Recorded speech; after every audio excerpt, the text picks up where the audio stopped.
Well, if he's hearing ideas from both sides, at least from what Mitch McConnell said, right? The idea from the Republican side is the word no. We saw it with the $2 trillion COVID relief bill. Every single Republican voted against it.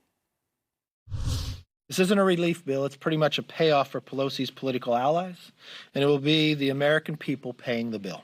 But I have to tell you that this bill is extremely bloated. You don't need to spend $1.9 trillion. It's absolutely the worst thing to do. It is going to hurt the economy, hurt American people. Let's stop having these giant bills that go under the name of things like COVID relief, but then end up just being a Democratic wish list.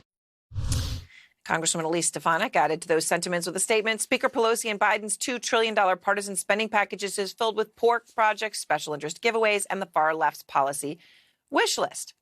Whose wish list? Oh, the far left's. No, actually, maybe Republicans. Because it actually turns out that on the wish list there were a whole lot of things that Republicans apparently are now happy to embrace for political gain. Wicker, McCarthy, and Stefanik have not been shy when it comes to touting things that are in that bill. There was a fund for restaurants in there. The Associated Press pointed this out today. It was a great idea. The fund offers up to $28.6 billion in grants for the restaurant industry. That money was in the COVID bill. That bill, right, that was the far left wish list and all that. Well, it was in the bill, and it's very popular with a lot of people across the country.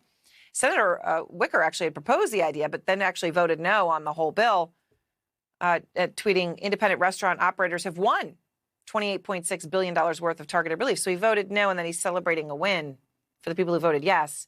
Malliotakis and Cawthorn have been outspoken about the funds for popular community health centers in their districts. Congressman Cawthorn tweeting, happy to announce that NC-11 was awarded grants from the U.S. Department of Health and Human Services. Grants that came from the bill that he said was so terrible that he voted against. So, sure, Republicans, they could have hated some parts, liked others. But here's the reality. When it comes down to it, only one thing counts. Did they vote to send that money that they're now touting to the American people? Did they vote to send that money, the restaurant money, the health money? Did they vote to do it? No. Every single one of those individuals voted no. So will the same thing happen with Biden's latest spending plan? Republicans united in blocking it, the party of no, 100% focused on it, and then later try to take credit if it's clear that voters like it. Caitlin Collins is traveling with the president tonight, out front live in New Orleans. Caitlin, today the president was in Louisiana with you, touting his newest spending plan, trying to sell it. And he talked about getting Republican support this time. Pretty clear he's not going to get that from Republicans in Washington, though.